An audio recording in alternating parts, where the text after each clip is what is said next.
Hello students, dictation 5 second बाद शुरू होगा।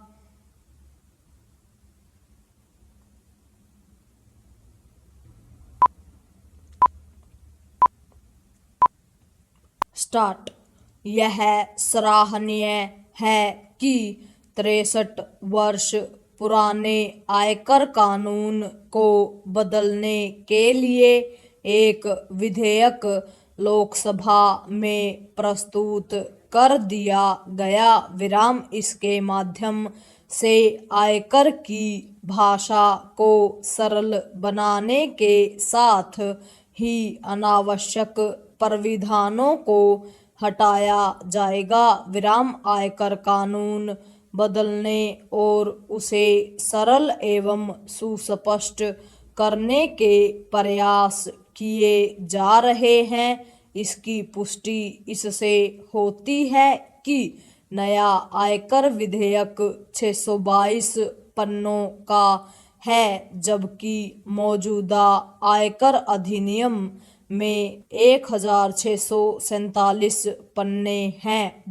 वित्त मंत्री की माने तो नए आयकर कानून से कर संहिता अधिक सरल हो जाएगी और वह आयकर अधिकारियों के साथ आयकरदाताओं को भी राहत प्रदान करेगी।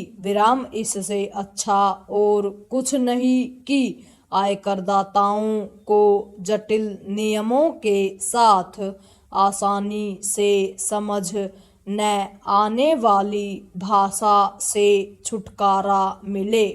चूंकि आयकर विधेयक को संसदीय समिति के पास भेजने का निर्णय लिया गया है, इसलिए यह आशा की जाती है कि वहां उस पर व्यापक विचार विमर्श के दौरान उसे वास्तव में सरल रूप देने में मदद मिलेगी।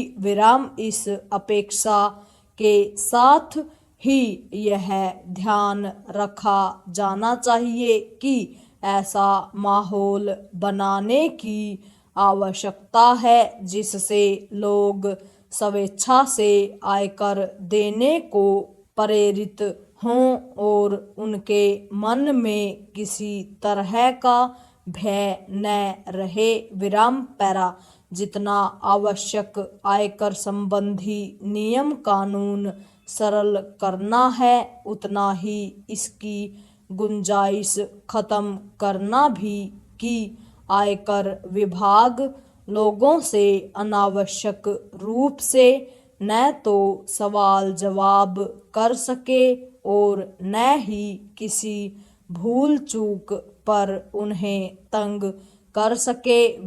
यह तब संभव होगा जब आयकर अधिकारी आयकरदाताओं को संदेह की दृष्टि से देखना बंद करेंगे। उन्हें यह भी समझना होगा कि आयकर बचाने के उपाय अपनाने का मतलब कर चोरी करना नहीं होता। आयकर विभाग को उन कारणों का निवारण भी करना होगा जिनके चलते लोग आय छिपाने के जतन करते हैं। इसी के साथ ऐसी भी व्यवस्था करनी होगी जिससे आयकर का आकलन करने और उसकी वसूली में भ्रष्टाचार न होने पाए। यह इसलिए जरूरी है क्योंकि चंद दिनों पहले ही फेसलेस असेसमेंट योजना में सेंधमारी का मामला सामने आया। इस मामले में आयकर विभाग के एक डिप्टी कमिश्नर को भी लिप्त पाया गया। यह भी समय की मांग है कि सरकार आयकरदाताओं की संख्या बढ़ाने के उपाय करे। यह इसलिए आवश्यक है क्योंकि वर्तमान में आयकर देने वालों की संख्या 4 करोड़ से भी कम है विराम। इनमें मुख्यतः वे ही हैं जो नौकरी पेशा हैं विराम। यह सही समय है कि उन लोगों पर निगाह दौड़ाई जाए जो समर्थ होते हुए भी आयकर नहीं देते विराम। आखिर जो संपन्न किसान एक सीमा से अधिक आय अर्जित करते हैं, उन्हें आयकर के दायरे में क्यों नहीं लाया जाना चाहिए? Question mark. इसकी अनदेखी नहीं की जाए कि कृषि आय को टैक्स के दायरे से बाहर रखने के नियम का दुरुपयोग भी किया जा रहा है। पूर्ण विराम।